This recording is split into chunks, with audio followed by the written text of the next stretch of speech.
Hello, good morning. Let's see if you guys see me and hear me.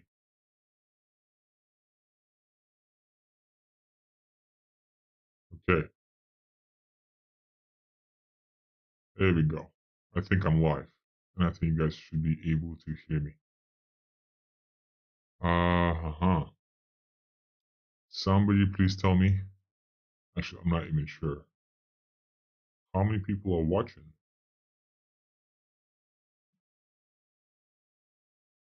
What's up, what's up, what's up? Yugi, how is going?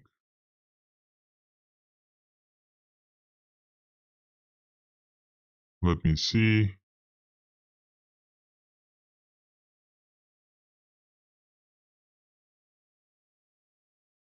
Live. And we are live. I just want to see how many people are. Yeah.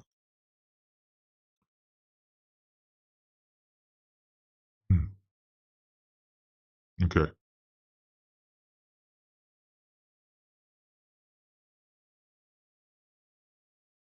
All right, guys. Let's go. So, what we are going to do today is Crypto Bureau, how are you? So you guys see the map. At this moment, we have 10 validators and 6 full nodes. So something very interesting happened this week. It was a pretty big event. Now it seems like it happened a month ago. We all forgot. But Mr. IDK, good morning. But here's the situation, and I want, especially if you're a Ghost Council, please listen to that carefully. If you are a Ghost Whale who was originally qualified for the Ghosties file, essentially for being part of the Genesis, please listen to this. It's very important.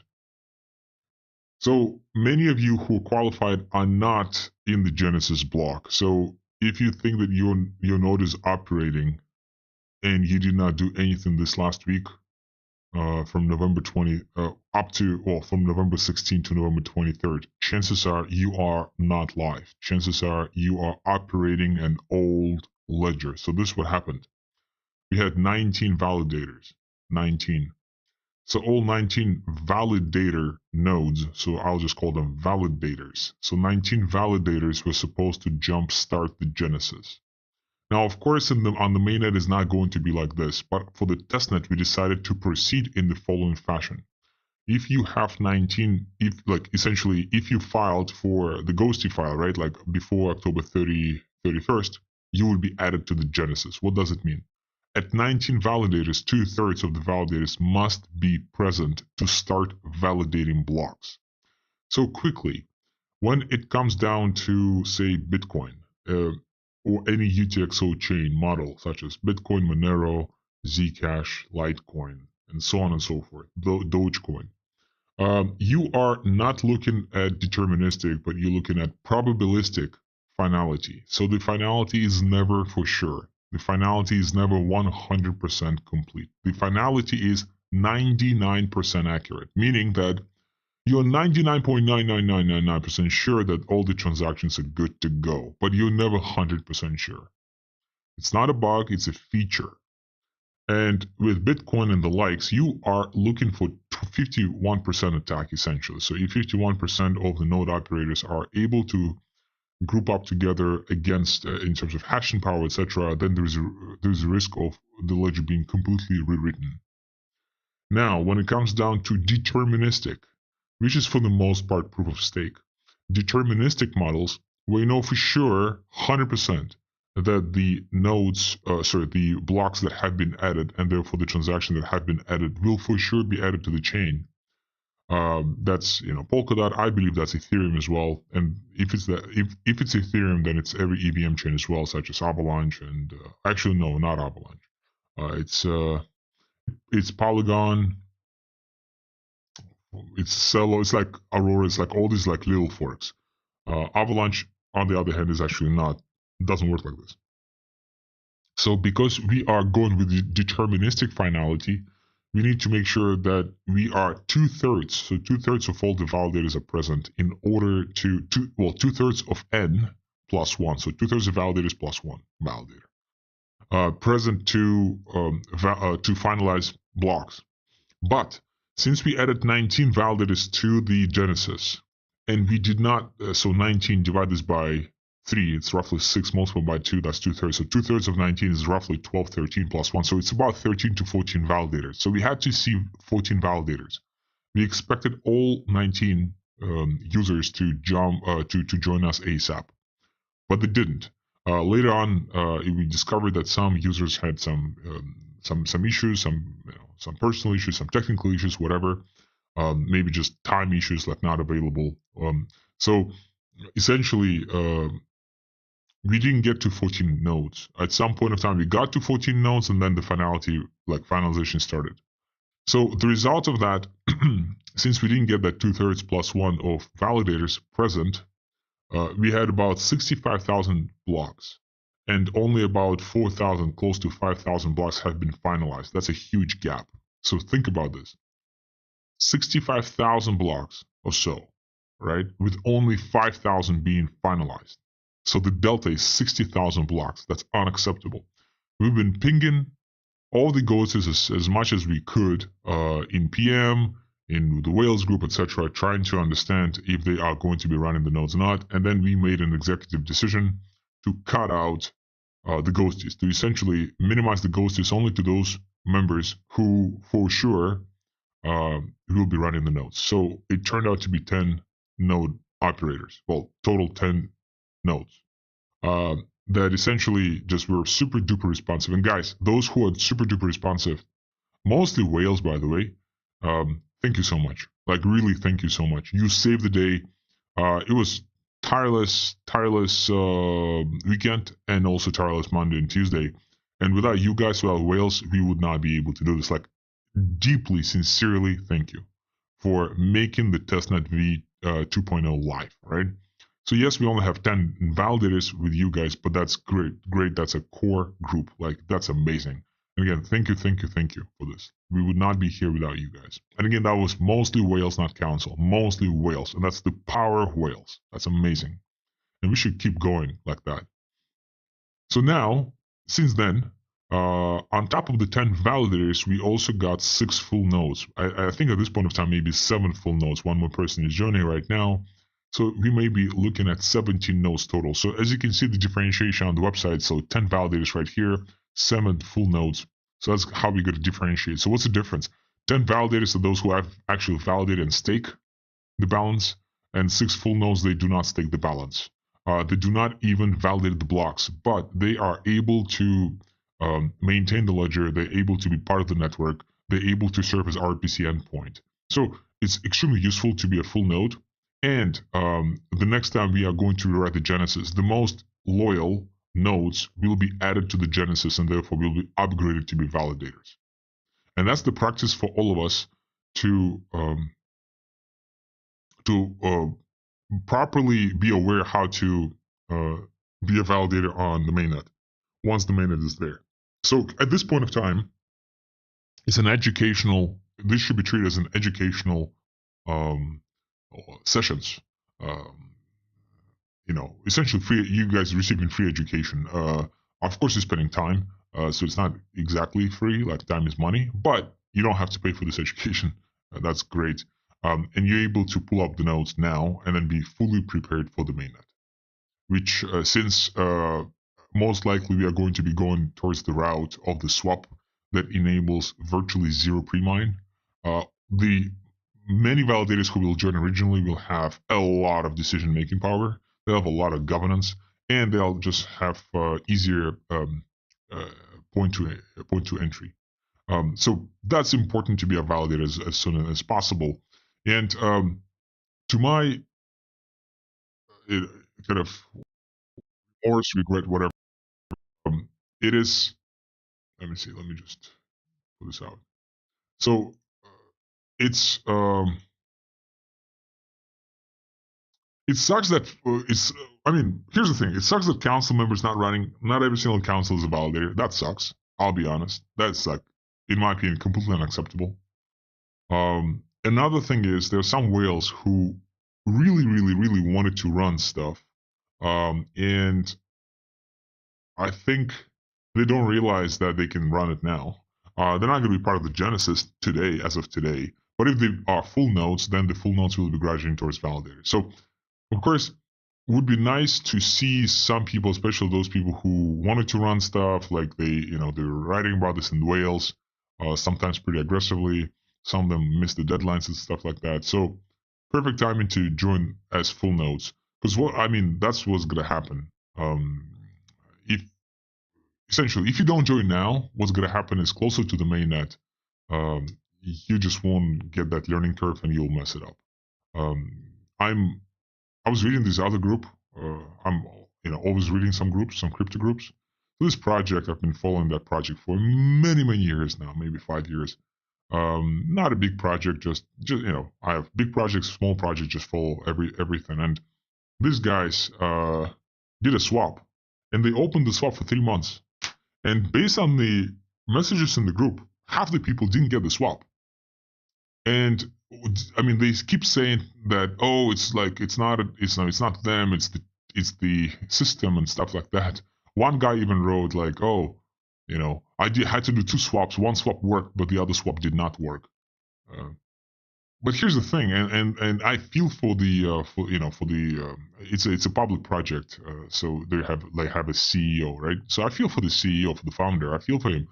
He's saying correctly. He's saying, listen, we had a system. You guys had to follow the steps. You just failed to follow the steps. For us now to onboard you after the swap, we have to create yet another thing, like yet another way to swap you guys to make sure that there's no, dilution, unnecessary dilution, because there are lots of fraudsters out there, right, who will take advantage of stuff. So we need to make sure there's no, double spend, no, extra supply, which is fake, and so on and so forth. And now they're trying to create a system with the development team and the community, like that, that half of the community who just completely who just late. And to be honest, they are to be blamed. And the community is to be the late community is to be blamed for not doing the swap, because the other half did the swap perfectly. And if something didn't work, I'm, because these guys also did some kind of testings before, and I bet you the half that missed the actual mainnet swap is the same half that missed the testnet swap, right? So it's the same. And I'm afraid the same will happen with Ghost. And lots of people will realize, despite all the attempts to notify, despite every single possible way to PM and try to get in touch with people, they will be just losing, and then they'll come with issues and and pretentious behaviors, saying that, hey, it's you guys, Ghost Project, you're not as decentralized as you claim, or whatever the fuck they'll come up with, like whatever the the bullshit excuses. But at the end of the day, it's going to be on them, because they will lose kind of on this. And what GMV and Ghost is a utility token, not a security token. But even utility tokens may have a value and increase in value. And I start more and more observe the parallel between the early days of Bitcoin, the early days of Ghost. By no means I'm trying to say that Ghost is as great as Bitcoin. Please do not get I'm not saying that Ghost will become as great as Bitcoin, like it's not. That's not the point. The point is the approach of how we try to do this here is to some extent similar, not 100% similar by no means. And Satoshi is a genius, and Bitcoin is a great freaking project. But yeah, essentially, it's a community that is really important, and the community of really devoted and loyal members is what is needed, right? With like really good, actual, productive discussions. And people need to be with Ghost for utility. They need to be with Ghost for the vision and for the utility, and that's how the community is being built, right? And if you're here for the price action only, you will drop off, and you're not going to get anything. And the parallel that I'm seeing is early on.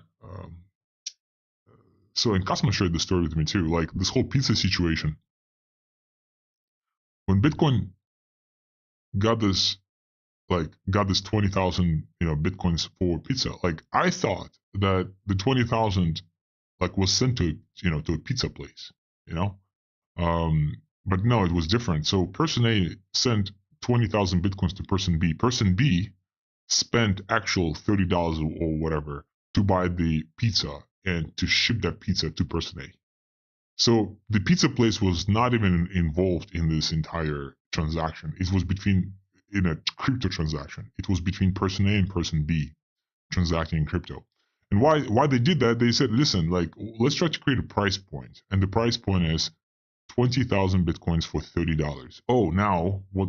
How much is one bitcoin? Easy. It's $30 divided by 20,000 bitcoins. It was the community that has been trying to actively put a price point to Bitcoin, right? Which was total utility. And the reason and the proof why Bitcoin was utility, one person in particular created a faucet, and he was distributing Bitcoins for free as long as you just go through the capture. Imagine this today. Today, when Bitcoin is almost $100,000, you could have gotten Bitcoin for free just past the capture.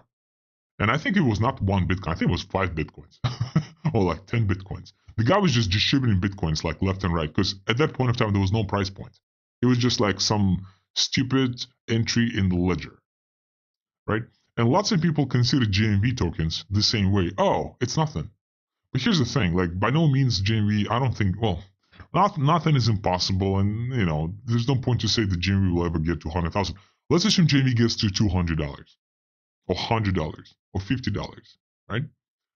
Just like think about it differently. You should be thinking about like one GMV could be, my part of allocation in a decentralized project that was, built by the people, for the people, by the people.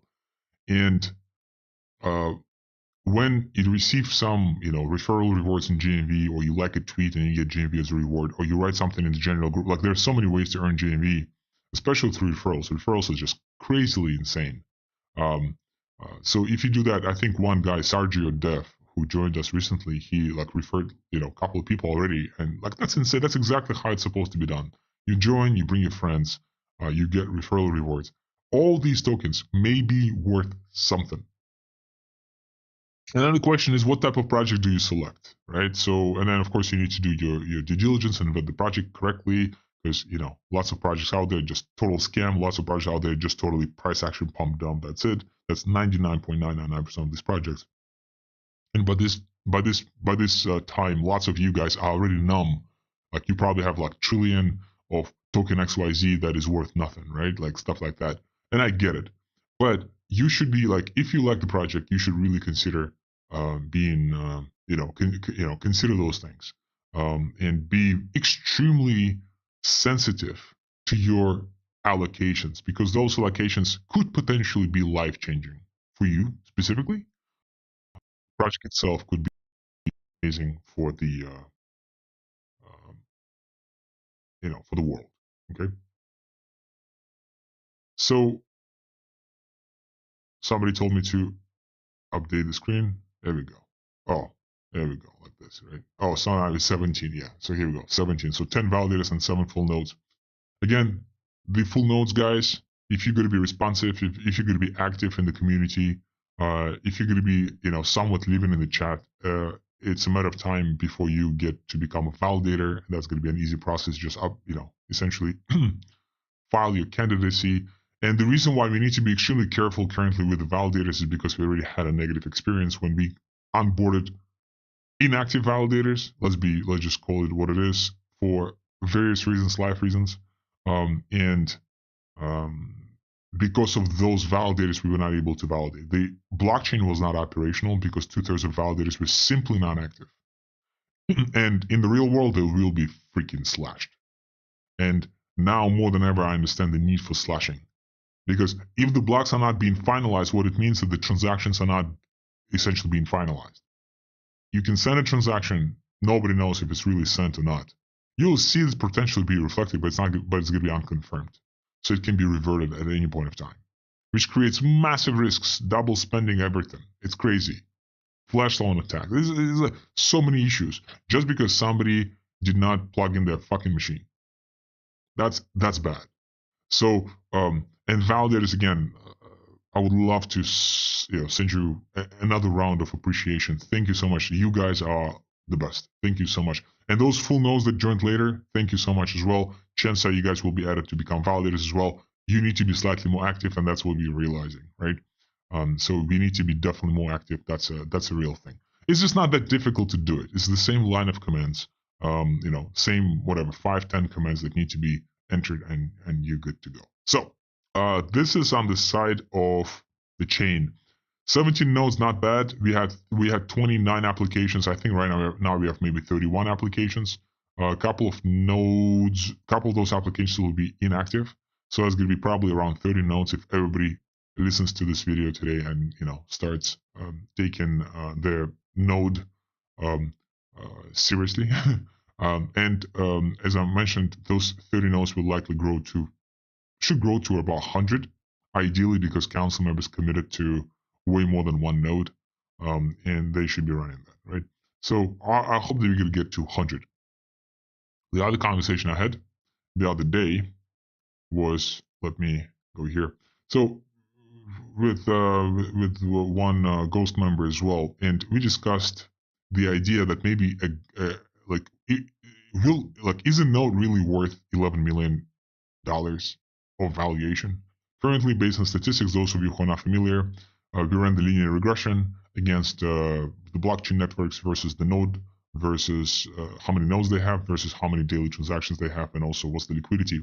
And the linear regression showed that each node is priced in at roughly $11 million of market capitalization per node. And I was discussing this, and I'm like, well, with Ghost we can probably get to 100, and I hope we can get to maybe 200 by the time of the mainnet, maybe hopefully more. Or not, right? Like, we will see. This guy's like, well, but I'm staking this project called LUNC. That's the Luna Classic, right? Remember the Terra Luna. And I'm like, okay, cool. So how many nodes they have? Oh, and he says essentially like, that's not true, because $11 million per market cap per node is just too much. I'm like, okay, cool. So let's figure out how many nodes you have. So they had 110 nodes. So when you do the math, 110 nodes, you multiply this by 11 million per node, you get roughly $1.1 billion market cap. I'm like, well, let's check their market cap, and let me check it now. Terra Luna right there. As you can see, the market cap is, well, with it pumped, so now it's 700,000 roughly, 700 million roughly. At the time of the conversation, it happened last week because it all pumped. The market cap was $600,000. So half, right? So the projected market cap 1.1 billion with only 110 nodes, and that's Terra Luna. That's like a super famous project. Lots of recognition, lots of hype, lots of press. With this the Korean founder who is now hiding or whatever, not being extradited from Montenegro, blah blah, to face the charges potentially. So instead of 1.1 billion, which is projected, which the person said it was too high, the actual market cap was half of it. So not that bad, right? It's not that the market cap was like 1,000th, right? Or whatever the projected divided by a million. No, it was like super close. So something is telling me, again, 110 nodes. Imagine Ghost actually has 200 nodes, then we're better than Luna, Terra Luna. That's insane. That's insane. Absolutely insane. Now, one word of caution. Terra Luna is doing this purely for the money. Like, if you're running nodes, the person said that seems like he's validating transactions, but I'm not sure. Maybe he's just staking and somebody else is validating transactions. So how many actually validating nodes do they have? Is it really 110? But he says that it seems like they do validate transactions. Okay, fine. Let's assume they do. But they have a price point and they stake for money, right? We do not have a price point yet. Via utility, at some point of time, we will have it as going to be identified by the Ghost DAO and the DEXs. But it's insane to have like a network. And again, thanks to you guys, whales, you guys are the fucking best. Even without the price point, we are running our nodes. If you can get to 200 nodes without the price point, imagine how many nodes will appear with the price point, right? And that's something important for us to all realize. The importance of the GNV token, the importance of every single person who runs a node, the importance of you right now to make history essentially and just plug in your machines, right? So yeah, so quite interesting. Again, we're not purely theoretical, but if a chain with 17 nodes would be operating right now, chances are the market cap of that would be what? 17 nodes multiplied by 11 million. That's going to be roughly $200 million. Let me just double check on my calculator. So I think $200 million. 1 second, let me just double check. And of course, what you do, yeah, 190 million. And what you do is, that 190 million, whether you believe in this number or not, you say, I don't believe in it. Let me divide it by 2. Okay, divided by 2, now it's 100 million. So even without the price point, at 100 million, we could be on where? So everything pumped. So if I'm going to reevaluate the statistics, probably going to be not 11, probably going to be like 20 million per node. But let's go with the old statistic. So even without the price point, we are probably going to be somewhere on the third page. Let me see. Somewhere, I think it's lagging a little bit. Oh, fourth page, right? So we are top 400 projects without the price point. Yeah, like 100 million. Yeah, so probably page number 4. So top 400 projects, and that's without any price action, right? That's with 0 price action. It's crazy. And that's exactly the power of community. That's exactly the power of vision, and that's why we're doing what we're doing. So that's quite impressive. If you're gonna get to 200 nodes by the time of the mainnet, roughly, and we're still using the old valuation of 11 million per node, we're looking at 2.2 billion. And with 200 nodes and 2.2 billion, because I keep saying this, right? So let's go on the first page. Are we going to be the first page?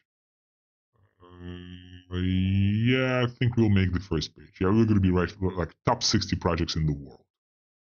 Next to the graph, if you guys know the graph and how much money VCs invested into it, Phantom, fuck me, how much money they invested. Algorand, I don't even want to start because I know them really well. How much VC money was in Immutable? Oh my goodness, Immutable! Like it seems like Australian economy is like depends on the Immutable success. Like it's fucking crazy how much money went into that, as far as VC money. Well, Aave is a different story. Aave is a cool project here, but yeah, so quite interesting, and that's 200 nodes. 1,000 nodes will be top 10 projects in the world. Crypto Bureau wrote, congratulations guys, 7 complete node setup is done. 7 node operator is probably me. 7th node operator, probably yourself. Correct. Probably it's whoever just joined.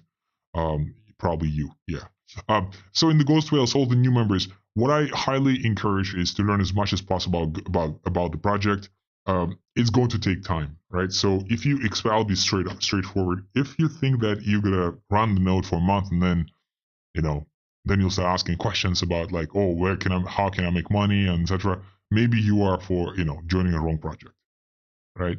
And the best way to think about this is all the projects you joined before. There's a reason why you came to Ghost, because these other projects did not work, and the reason why these other projects did not work is most likely due to the fact that they only put price action as the biggest, focus. And we also will have a price action. Don't get us wrong. Of course, it will have to happen. It will happen naturally, just like it happened with Bitcoin. But just observe Bitcoin versus, say, Algorand. Not that I want to criticize Algorand in any way, but just observe. And how many nodes Algorand has? And how many projects want to deploy on Algorand? Right? And like, what's the size of their development community, despite all the money they had, all the connections of the VCs and everything, right? All the events they've made in the top, in the top capitals of this globe. Where are they? And it's all about the community, right? So the community, like if you are here, you need to be prepared to run a node for like 6 months, maybe a year before the mainnet, right? Maybe even a year and a half. Hopefully not, but like you should be here for the vision. You should be here because you understand what Ghost stands for and what we're trying to achieve. And in the meantime, earn as many GNV tokens as you can. I'm going to be stressing this now, starting from this call. Earn as many GMV tokens as you can, because after the mainnet is going to be virtually, well, that's it. It's going to be impossible to earn GMV tokens. You'll have to buy them. That's it. You'll have to buy them off the DEXs. So make sure you earn as much as you can now. Okay. And actually, obviously, bring value while you're earning it through tweets, through bringing your network, etc. Another, maybe final. Do you guys have any questions? I have one last thing to cover, which is pretty, how to say, subjective in a way. If you have any questions, please let me know now. How many people watching us? I don't even know. We have 11 people. That's pretty cool. Okay, that's pretty cool. All right. So, the bull market. Are we in the bull market? And that's an interesting discussion. And while we see, everywhere, well, the reason why people say we're in the bull market is because Bitcoin is growing at $100,000. Yeah, that's the reason. Thank you, B11. Yeah. So, but here's the thing, right? So, we have $100,000 per coin. That's great. Why? Well, here's what happened. So Trump is saying, let's add Bitcoin to U.S. reserves. And if that happens, another country, I think China, or maybe one of those European countries, they said, yeah, let's do the same thing. Maybe actually even China is suggesting that as well. So imagine they all start printing more money. And if they print more money and inflation is skyrocketing, at the same time, they're also adding Bitcoin to their reserves. That would be actually a nice move for the governments to mint as much of the depreciating dollars and yuans and whatever all the other currencies, euros, and just accumulate as much of the Bitcoin as possible, and then dump it at high price. Sounds very evil. Can they do this? Of course they can do this, and they will do it if they need that. But of course, kind of the current vision is like, well, if United States adds Bitcoin to its reserves, then since Bitcoin is so limited, and some other countries will start following the pattern. So it was El Salvador is number one. There were some other nations who have been trying to adopt Bitcoin nationally. Now US and then China. That's it. Game over. Now the price of Bitcoin is going to grow to $1 million. Is that impossible? No, it's not impossible. It's very possible. $1 million per Bitcoin times 21 million. 25% of that is lost forever. So it's not 21 million, it's 15 million. Now 15 million times 1 million, that's 15 trillion. Now the market cap of gold, I believe, is like anywhere from 10 to 20 trillion. It has been growing. Gold prices went up by 75% since COVID due to massive inflation. So it's been growing up by 15% every single year. So with gold, we have 10 to 20 trillion, and Bitcoin will just match that, right? Boom. In the meantime, the governments will also be acquiring as much gold as possible. So by the time that Bitcoin total market cap reaches 21 trillion, of which 15 is actually physically claimable, the gold will likely be at 30 trillion by that time. So that's kind of the way how governments are, the vision, at least kind of the thesis of this trade is, let's bet that deflationary assets such as metals, precious metals, and Bitcoin, and maybe some other crypto, but mostly Bitcoin, will be added to reserves. Okay, fine. Bitcoin is up. Bitcoin is up. What about all the others? And surely, so there's a 30-day. Typically on CoinMarketCap, you don't see 30-day, but if if you can customize it here and add, do we have 1 year? We don't have 1 year, right? I wish we did 12 months. CoinGecko has it, I think. So in charts, so I added 30 days, and on 30 days everything is green. It's just outside of stable coins, it's insane, right? So Bitcoin is 46%, Ethereum 35%, Solana, Doge, and XRP, because Gary Gensler, the SEC gentleman, is leaving on January 20th. Fucking finally. So Dogecoin is 250% appreciation. Cardano is like one of those, and like pretty much everybody just went up, right? Everybody went up. Like Stellar is at because Ripple is up, so Stellar is also up significantly, like 4x. Okay, Polkadot is 100. Okay, cool, amazing, perfect. But here's the non-poser, and the non-poser is relevant, and we've done a tweet about it. And the non-poser here is Monero, and Monero is at 3% up, and that's very telling what's happening. So that's the reality of the activity. So when we say the bullish market, we don't mean that the price of Bitcoin is up. We mean that retail investors, retail traders, people, P2P, peers, right? Peer to peer. So peers actually have enough money to support certain projects. They have enough money to have skin in the game for certain projects. And Monero is a great indication that while Bitcoin is up, but Bitcoin is up and the profit is up for the hedge funds and for the VCs and for the governments. How many retailers, how many individual people are actually holding Bitcoin, like significant amount of Bitcoin that will actually change their lives?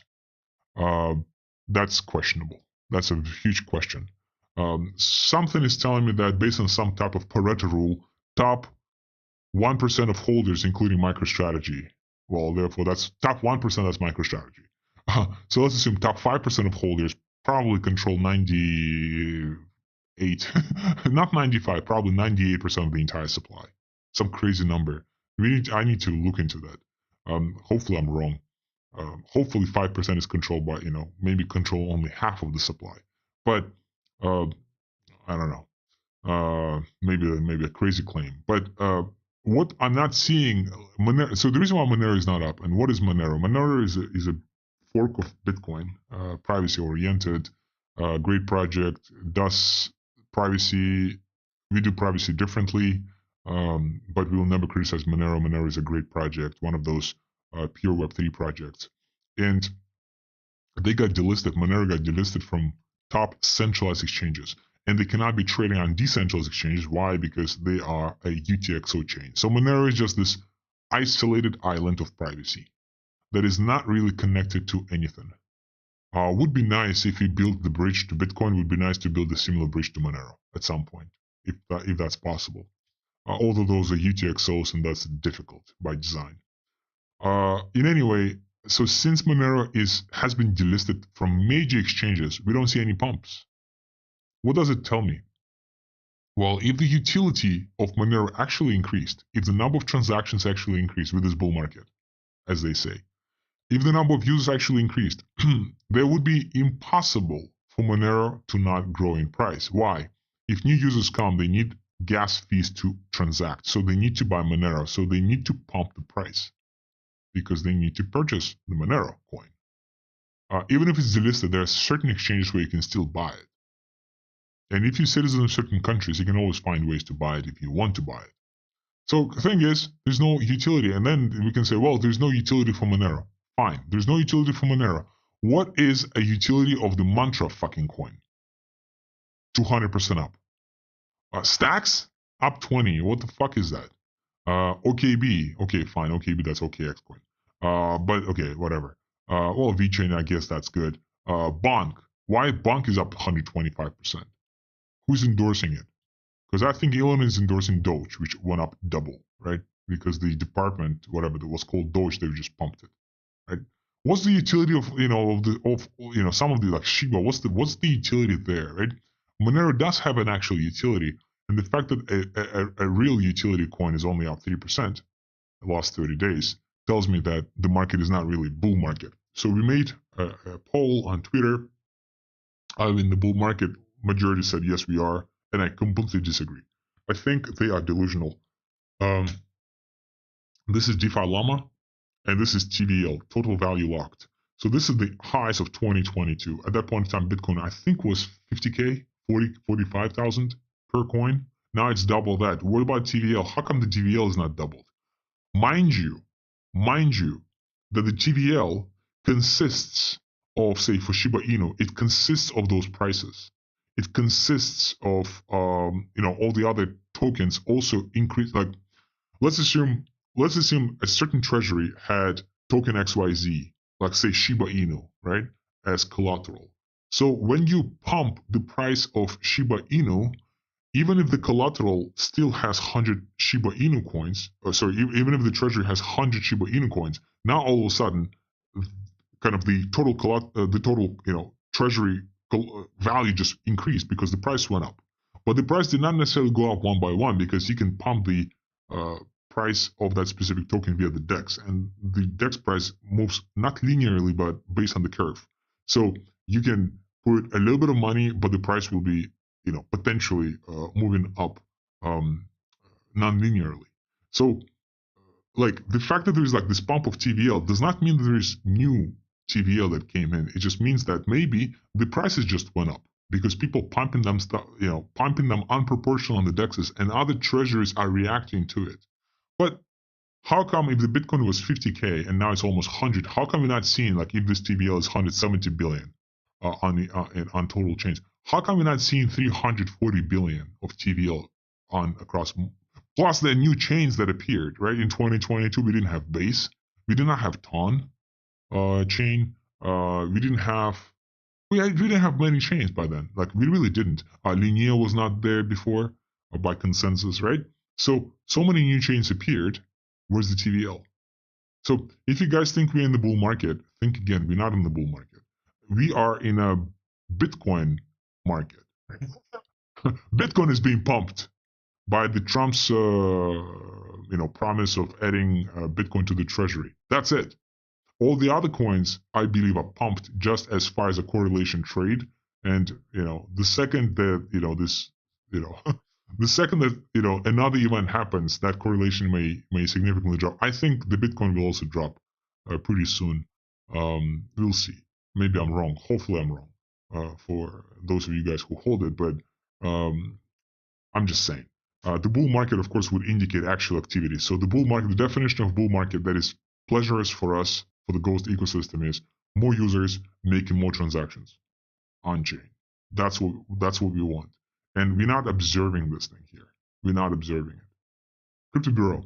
Sergio, I'll share my community updates within 1 month. I'll achieve 100 plus active full node operators. The architecture is truly advanced. Here we go. Because of new users like that, we can get there, and that's going to be amazing. We also have other product suite elements that are going to be launched in the next couple months. So everybody needs to be very attentive now. I think we are. I hope the bull market will begin soon, but we're not there. We're really not there.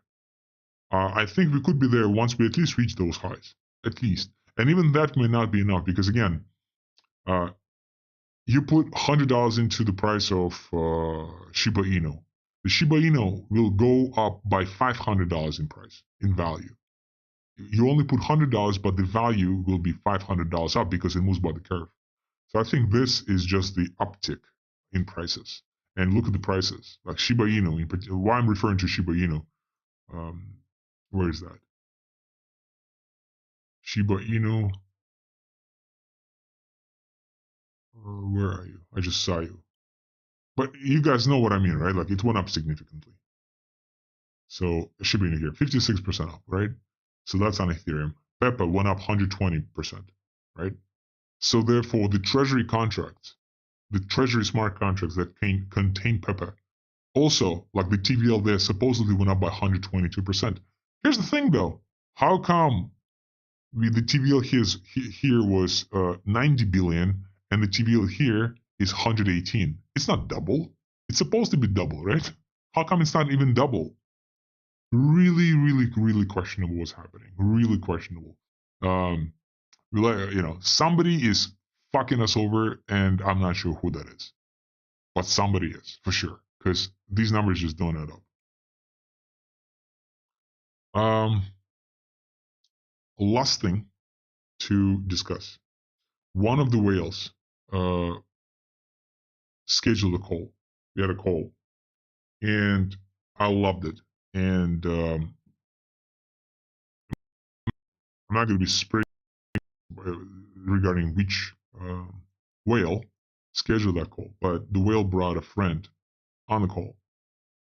And for 2 hours, we discussed Web3. For 2 hours, we discussed Ghost.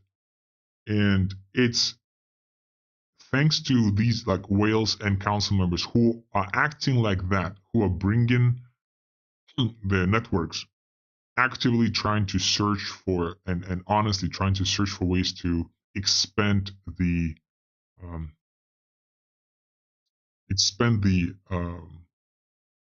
awareness about Ghost in the world. That's exactly what we need. Uh, what I understood all those 2 hours is that, yeah, the whale who organized this call is a true freaking believer in the vision, like insane believer. And it's these people who, the team and myself and then the community as well, that we are really trying to put our best effort to make sure that we realize the vision of John McAfee for privacy, for decentralization, for permissionlessness. Yesterday, another whale, there was great discussion between a whale Sparta and also a whale Scientio, and um, they were describing how they understand the value proposition of Ghost. And yeah, that's lots of amazing, accurate, interesting ideas. I think at some point in time we should do an exercise of how you like what do we all know about Ghost, and like each person just describes what they think Ghost does in a paragraph or something. That could be interesting just to see how we all think about this project. That's just going to be interesting to see. On that 2 hour call, there was one interesting discussion about this payment provider, and essentially the conversation between Web 2.5 and Web 3. And I made a note that if we are, if you want to switch certain operations to Web 3, you are removing yourself from many, many risks. Of course, the risk is that you will control your own funds in pure Web 3, and the risk is you lose your password, or somebody gets access to your password. You're not careful enough. You're not, anonymous enough. Whatever, somebody, can take your funds, and not good. And the person said like, "Oh, so it's risky," and I'm like, "Yes, it is, but it's less risky than giving your money to the banks. It's less risky than giving your money to the stock exchange. It's less risky." And then the question is like, do I personally hold money in the banks? Well, yes. So it's a little bit hypocritical to criticize the banking system, yet you yourself using it. But we're using it just because we don't have any other alternative at this moment. And this interesting article popped up, and I kind of mentioned on the call as well that it's difficult to, unless the hack did not happen to you personally, it's very difficult to really simulate that in your head. So this news literally came out after the call, November 22nd, yesterday. I have no money. Bad news. I have no money. Thousands of Americans see their savings vanish in Synapse fintech crisis. So Synapse turns out to be not a bank. It's a fintech startup. And it seems like people lost a lot of fucking money. So here they say, while there is not yet a full tally for those left short-changed at fintech Yota alone, almost 14,000 customers say they are being offered a combined 12 million despite putting 65 million in deposits. So, okay, fine. Lots of people struggle, right? Lots of people, got in trouble here, but we're only talking about $70 million, right? But actually, when we try to read this article, what's happening is somebody put this family put $282,000 and they're only seeing $500. At most, they'll see that. How is that for a change, right? So, quite a concept here. Now, who is the backer of Synapse startup? Andreessen Horowitz. Look at that. Andreessen Horowitz, one of the largest and the best known and the most successful VC in Silicon Valley, who's backing lots of crypto startups as well. Not just fintech, but also crypto startups. Who would have thought? Now, the interesting thing, like you guys will, like it's crazy. So let's just read this together. Like, it's just crazy. Just shows that we all need to go to Web3 ASAP. The mystery, so one second. So, in the immediate aftermath of Synapse's bankruptcy, which happened after an exodus of its fintech clients, a court-appointed trustee found that up to 96 million of customer funds was missing. Up to 100 million. So imagine $100 million. It's a lot for a startup. Maybe not a lot for like top banks like Chase or whatever, Goldman Sachs, but for a startup, that's a lot of money. The mystery of where those funds are has not been solved, despite 6 months of court-mediated efforts between the 4 banks involved. So 4 banks involved, and nobody knows where the money has gone. That's mostly because the estate of Andreessen Horowitz-backed Synapse does not have the money to hire an outside firm to perform a full reconciliation of its ledgers. Right? So startup is saying, hey guys, I lost $100 million. I don't have any money to do the accounting that will help me identify where I put the money. So fucking crazy. This is Web 2, gentlemen and ladies. This is Web 2. We all need to get the fuck out of this Web 2 system as soon as we can. So people essentially entrusted their funds in Synapse, thinking that Synapse is FDIC insured, but they're not. FDIC insured in the United States gives you insurance for up to $250,000. And I think this family that lost $280,000, I think that's what they relied on. I think they put $280,000, of which $250,000 was supposed to be insured, only to realize that Synapse is not even a bank. Now they don't, Synapse doesn't have to pay them. So the beautiful thing about Web3 is you control everything. So yes, you can lose it if you are not careful, but at least you control. At least some motherfucker out there cannot just steal your money. On this positive note, thank you so much for your attention. I'll see you guys next week. Let's keep running these damn nodes. Let's go in Ghost V